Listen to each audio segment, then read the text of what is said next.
Assalamualaikum warahmatullahi wabarakatuh. Perkenalkan, nama saya Hilda Suci Ramadhani, mahasiswi jurusan Psikologi Pendidikan dan Bimbingan, Prodi Bimbingan dan Konseling Universitas Negeri Makassar. Nah, di video kali ini saya akan menjelaskan mengenai teori naratif, di mana saya akan menjelaskan mengenai tokoh, hakikat manusia, tujuan, teknik, serta tahap-tahap konseling naratif. Serta di video kali ini saya juga mempraktekkan bagaimana konseling menggunakan teori naratif. Untuk itu, mari kita simak videonya. Michael White dan David Epson adalah tokoh atau pendiri dari teori naratif. Michael White dia bekerja pada Dulwich Center di Adelaide, Australia. Sedangkan David Epson itu bekerja di Court Director dari Family Center di Auckland, Selandia Baru. Teori naratif adalah bentuk psikoterapi yang menggunakan narasi. Terapi ini berfokus pada efek masalah pada kehidupan masyarakat, bukan pada masalah sebagai bagian dalam atau bagian dari orang tersebut. Konseling naratif merupakan salah satu upaya bantuan kepada konseli agar dapat menceritakan kembali narasi kehidupan mereka dan dapat membentuknya untuk kembali kepada pribadinya masing-masing. Perspektif naratif berfokus pada kemampuan manusia untuk berpikir kreatif dan imajinatif. Praktis naratif tidak pernah menganggap bahwa ia lebih tahu banyak tentang kehidupan klien daripada yang mereka lakukan. Kedua, klien adalah penafsir utama pengalaman mereka sendiri. Dan terakhir, praktis naratif melihat orang sebagai agen aktif yang mampu memperoleh makna keluar dari dunia pengalaman mereka. Dengan demikian, proses perubahan dapat difasilitasi tetapi tidak diarahkan oleh terapis. Tujuan konseling naratif adalah mengundang orang untuk menggambarkan pengalaman mereka yang baru dan segar. Dalam melakukan ini, mereka membuka pandangan baru dengan menggunakan bahasa yang baru yang memungkinkan klien untuk menggambarkan makna-makna baru sehubungan dengan masalah pemikiran, perasaan, dan perilaku mereka. Selanjutnya, kita akan membahas mengenai tahap-tahap terapi naratif. Yang pertama itu berkolaborasi dengan klien untuk datang dengan nama yang disetujui bersama untuk sebuah masalah. Yang kedua, memunculkan masalah yang mereka dan membuat strategi penyelesaian. Yang ketiga, menyelidiki bagaimana masalah itu mengganggu, mendominasi diri klien. Yang keempat, meminta klien untuk melihat ceritanya dari perspektif yang lain dengan menawarkan alternatif tujuan untuk hal tersebut. Yang kelima, menemukan saat ketika klien tidak didominasi atau putus asa dengan masalah dan mencari pengecualian untuk masalah ini. Nah, yang keenam, mencari bukti historis untuk mendukung pandangan baru dari klien yang cukup kompeten untuk bangkit, untuk mengalahkan, melarikan diri dari dominasi atau memisahkan diri dari masalah. Yang ketujuh, meminta klien untuk berspekulasi tentang masa depan yang diharapkan dengan melihat kekuatan atau kompetensi dirinya. Klien dapat membayangkan dan merencanakan masa depan yang dapat mengurangi atau mencegah hidupnya bermasalah. Nah, yang terakhir, mencari atau membuat pendukung untuk memahami dan mendukung cerita baru klien. Hal ini tidak cukup untuk membaca cerita baru. Klien perlu cerita baru di luar terapi. Yang terakhir, kita akan membahas mengenai teknik-teknik konseling naratif. Yang pertama, pertanyaan dan pertanyaan lainnya. Pertanyaan yang ditanyakan oleh terapis naratif mungkin nampaknya melekat dalam sebuah percakapan yang unik, bagian dari dialog tentang dialog sebelumnya, penemuan keajaiban-keajaiban unik, atau eksplorasi proses kultur yang dominan dan memberikan perintah. Kedua, ada eksternalisasi dan dekonstruksi. Terapis naratif berbeda dari terapis tradisional lainnya, di mana terapis naratif percaya bahwa bukan orangnya yang menjadi masalah, tetapi masalahnya yang memang adalah sebuah masalah. Nah, yang ketiga itu ada penemuan hasil yang unik. Dalam pendekatan naratif, eksternalisasi pertanyaan-pertanyaan diikuti dengan pertanyaan untuk mencari hasil yang unik. Terapis berbicara kepada klien tentang momen, pilihan, atau keberhasilan berkaitan dengan masalah yang dialami. Nah, yang keempat ada alternatif cerita dan reontoring. Membentuk cerita terjadi berulang-ulang dalam dekonstruksi dan terapis naratif mendengarkan pembukaan terhadap cerita baru. Nah, yang terakhir ada mendokumentasikan bukti naratif. Praktis naratif percaya bahwa cerita terjadi hanya ketika terdapat pemirsa yang menghargai dan mendukung mereka. Dengan demikian, penghargaan audiens terhadap perkembangan baru secara sadar dianjurkan dilakukan. Nah, itulah tadi yang bisa saya jelaskan mengenai terapi atau teori naratif. Selanjutnya, saya akan menampilkan video konseling menggunakan teori naratif. Untuk itu, mari kita simak videonya. Assalamualaikum Bu. Waalaikumsalam Nak. Perkenalkan saya Fadila Bu dari kelas 12. Apakah Ibu ada waktu? Oh, sekarang Ibu tidak sibuk Nak. Oh seperti itu Bu. Ya, bagaimana kabarnya Nak hari ini? Alhamdulillah baik Bu. Alhamdulillah. Bagaimana pelajaran jarak jauhnya? Wah lumayan Bu, lumayan banyak tugasnya Bu. Iya, ribet ya Nak? Iya Bu, ribet Bu. Ribet kenapa kalau boleh tahu? Tugasnya setiap hari ada saja Bu. Ada beberapa mata pelajaran yang tugasnya dijadikan sebagai absensi. Terlebih tugas harus diselesaikan sesuai jam pelajarannya dan tiap hari seperti itu Bu. Oh, jadi kamu merasa kewalahan karena banyaknya tugas yang masuk setiap hari ya Nak? Iya Bu, selama belajar di rumah ini saya lumayan kewalahan Bu. Tapi alhamdulillah saya bisa mengerjakan tugasnya dengan tepat waktu Bu. Ya, alhamdulillah ya Nak, itu bagus sekali. Walaupun kamu merasa kewalahan, tapi kamu masih bisa untuk mengerjakan tugas-tugas kamu. Iya Bu, alhamdulillah setidaknya hanya itu yang bisa saya lakukan Bu. Ya, baik sekali Nak.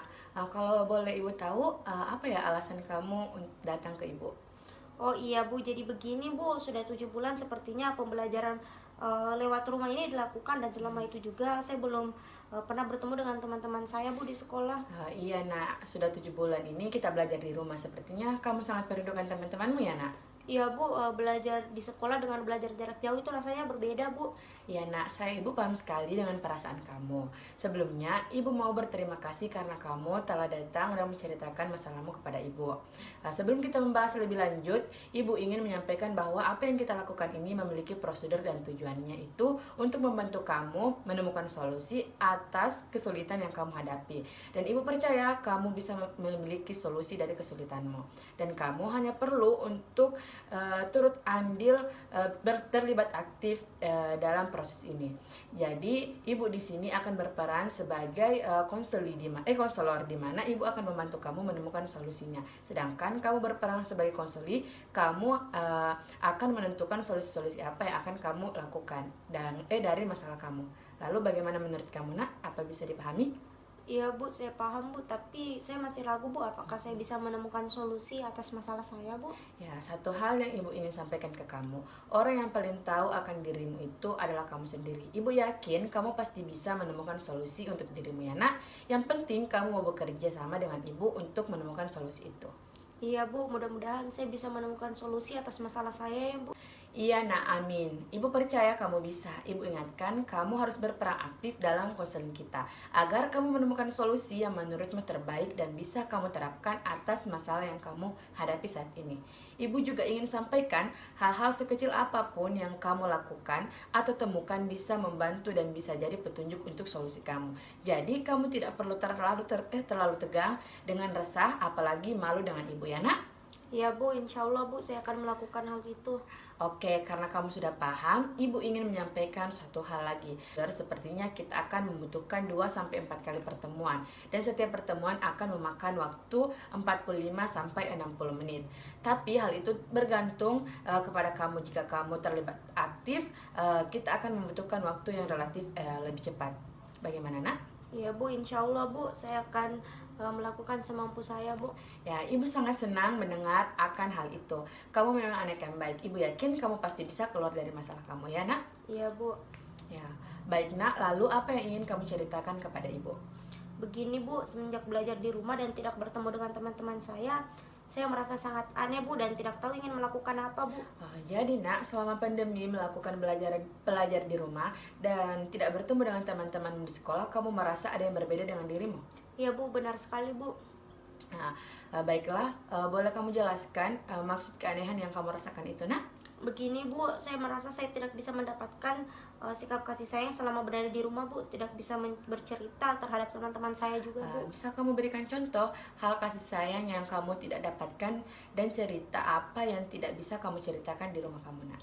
Begini Bu, misalnya saya sedang punya masalah, saya tidak tahu mau bercerita kepada siapa Bu, misalnya masalah keluarga. Saat saya sedih, saya tidak mendapatkan perhatian dari orang tua saya. Berbeda jika saya ke sekolah dan bercerita ke teman-teman, mereka akan berusaha menghibur dan menyemangati saya Bu. Oh ya. Tapi bagaimana kamu tahu kalau keluargamu itu tidak memberikan kasih sayang kepada kamu, Nak? Entahlah Bu, itu asumsi saya sendiri Bu. Oh ya, ketika ada hal-hal seperti itu yang misalnya membuat kamu sedih dan kamu merasa orang tuamu tidak peduli dan tidak memikirkanmu, pernahkah kamu melakukan hal untuk menangani masalah itu, Nak? Pernah Bu, saat itu saya bertengkar memperebutkan barang dengan saudara saya. Saat itu adik saya menggigit tangan saya sampai terluka. Lalu adik saya menangis, saya berusaha untuk mengalah sebelum orang tua saya menyalahkan saya karena adik saya menangis Bu. Lalu bagaimana hasilnya setelah kamu melakukan hal itu, Nak? Setelah saya melakukan itu, saya tetap saja merasa tidak mendapatkan kasih sayang karena orang tua saya tetap menyalahkan saya akan hal itu Bu. Iya. Jadi kamu sudah berusaha untuk menangani masalah itu, namun tetap saja hal itu membuatmu merasa tidak mendapatkan kasih sayang oleh orang tuamu, Nak. Ya Bu, saya benar-benar merasa sendiri tidak mendapatkan kasih sayang dari siapapun. Ya, ibu mengerti bagaimana perasaan kamu. Kamu merasa kurang perhatian dan merasa tertekan akan hal itu. Iya Bu, saya dibuat pusing dan tertekan akan hal itu. Ya, itu sudah pasti, Nak. Sangat aneh dan mengganggumu dan bahkan membuat kamu gelisah. Tapi boleh ibu tahu hal-hal apa yang terjadi kepadamu belakangan ini? Seperti itu Bu, saya setiap hari bergulat dengan banyak tugas yang deadline-nya, pengumpulan tugasnya sangat singkat. Ketika setelah sekolah pun saya merasa lelah bahkan tidak melakukan apapun. Seperti yang Ibu ketahui, saya sangat dekat dengan sahabat-sahabat saya di sekolah. Saya selalu bersama mereka, tapi selama di rumah ini saya tidak pernah bertemu teman-teman saya, jadi merasa tidak punya siapa-siapa Bu. Ya, kamu merasa tidak punya siapa-siapa dan kehilangan orang-orang dekatmu. Begitu, Nak? Iya seperti itu Bu. Ya, apakah kamu melakukan sesuatu untuk menghubungi temanmu atau orang-orang terdekat untuk berbicara? Saya sudah pernah mencoba hal itu Bu, namun rasanya sangat berbeda. Saya tetap merasa kesepian Bu. Ya, karena kamu telah menggambarkan keadaan dirimu sekarang, seberapa puaskah kamu dengan hal itu, Nak? Saya merasa sangat tidak puas dan kecewa terhadap diri saya Bu. Ya. Nah, apakah ada saat-saat ketika kamu tidak merasa tertekan dan membuatmu merasa diperhatikan dan merasa mendapatkan kasih sayang, sehingga membuatmu bisa mengendalikan diri kamu? Iya Bu, misalnya saat saya sedang sarapan pagi atau makan malam bersama, saya bisa merasakan kasih sayang dan keramaian. Namun jika saya sudah terlanjur sedih, itu bisa saja berubah seketika Bu. Oh iya. Jadi salah satu hal yang membuatmu merasa kesepian dan merasakan kasih sayang orang tuamu ketika makan malam dan sarapan pagi. Namun karena kamu tidak bisa mengendalikan yang terlanjur sedih, yang berlarut-larut membuatmu merasa sedih dan tidak mendapatkan perhatian lagi. Begitu, Nak? Iya Bu, mungkin karena saya terlalu berlarut-larut ketika mendapatkan masalah yang bersedih Bu. Ya, baik. Ibu sangat memahami kondisi kamu saat ini, Nak. Pasti sangat berat untuk menyelesaikan sesuatu yang bahkan kamu sudah mencoba melakukan sesuatu tersebut, namun tetap saja tidak mendapatkan hasil. Lalu, apa yang kamu inginkan dari masalahmu ini, Nak? Saya ingin kembali seperti dulu Bu, sebelum ada pandemi ini. Baiklah, kamu menjelaskan kepada ibu bagaimana memangnya dirimu sebelum pandemi. Saya ingin tetap mendapatkan teman-teman atau seseorang yang bisa saya ajak bercerita Bu, curhat dan memberikan saya kasih sayang dan perhatian dari masalah yang saya alami Bu. Oh ya, Nak. Jadi kamu ingin kembali mendapatkan seseorang yang bisa kamu tempati untuk berkeluh kesah dan mendapatkan kasih sayang, begitu? Iya Bu, saya ingin seperti itu. Ibu ingin tahu apa tujuan yang ingin kamu capai dalam melakukan konseling ini? Saya berharap Bu, dalam konseling ini saya bisa untuk tidak bergantung dengan teman-teman serta tidak berlarut-larut terhadap kesedihan Bu. Baik sekali, Nak. Kamu sudah menetapkan tujuanmu dalam konseling kita kali ini. Iya Bu, semoga saja saya bisa. Ya, itu pasti, Nak. Baik, ibu akan mengajak kamu memikirkan bahwa cerita yang kamu sampaikan ke ibu ini merupakan cerita yang fiktif.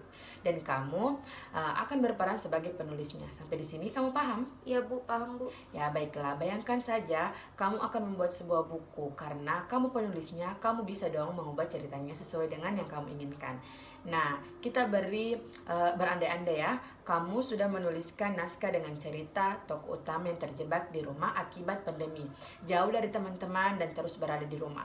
Karena terus berada di rumah, membuatnya bosan dan merasa kesepian dan tidak mengetahui akan bercerita ke siapa jika mendapatkan masalah. Dan jika dia merasa sedih, dia tidak mendapatkan sosok yang bisa memberikannya kasih sayang. Nah, di dalam lubuk hatinya dia ingin sekali menjadi mandiri dan tidak berlarut-larut jika memiliki masalah, dan bisa menemukan orang yang bisa diajaknya bercerita. Jika kamu penulisnya, bagaimana kamu akan mengubah cerita itu menjadi menyenangkan untuk kamu? Setelah menyimak apa yang Ibu katakan, rasanya saya ingin mengubah cerita itu, Bu. Ya, bagaimana kamu akan mengubahnya, Nak? Begini, Bu, tokoh utama yang terjebak di rumah akibat pandemi jauh dari teman-teman, membuatnya kesepian dan merasa tidak mendapatkan kasih sayang, tidak bisa bertemu dan tidak bisa saya rubah, Bu. Tapi saya sebagai penulis memikirkan cerita lain. Bagaimana kalau tokoh utama itu berusaha membuat orang-orang seisi rumahnya itu menjadi sahabat yang bisa dijadikan teman curhat, sehingga hubungan yang hangat dan saling menyayangi bisa terbangun, Bu. Ya, mengapa kamu membuat cerita seperti itu kepada tokoh utamanya, Nak? Karena menurut saya, jika sang penulis menjadikan keluarganya sebagai sahabat dan bisa menumbuhkan hubungan yang hangat dan saling menghargai, bisa membuat sang penulis merasakan kasih sayang dan kebahagiaan, Bu, dan tidak merasa kesepian lagi selama belajar di rumah. Ya, lalu bagaimana kelanjutannya, Nak? Jika dia sudah bisa membangun hubungan hangat dan menjadikan keluarga tempat curhatnya, semua kesedihan atau masalah yang dialami, dia bisa menemukan tempat untuk curhat, berkeluh kesah, dan merasa memiliki teman yang bisa memberikannya kasih sayang, Bu. Ya, bagaimana dengan sikap tokoh utama yang sering berlarut dan perasaan sedih yang dialami, Nak? Saya rasa dengan dia menemukan orang lain untuk berkeluh kesah dan menceritakan masalahnya, dia akan lebih lega sehingga perasaannya tidak sampai berlarut dan bisa ya lupakan, Bu. Wah, bagus sekali, Nadila. Kamu memang benar-benar cakap dalam hal ini. Iya, Bu, saya merasa hal ini sangat seru, Bu. Ya, apakah kamu menemukan sesuatu dari cerita itu, Nak? Dengan mengubah cerita tadi menjadi versi saya yang saya sukai, saya merasa terbantu dan merasa bisa mencari solusi atas diri saya sendiri, Bu. Oh ya, bagaimana bisa, Nak?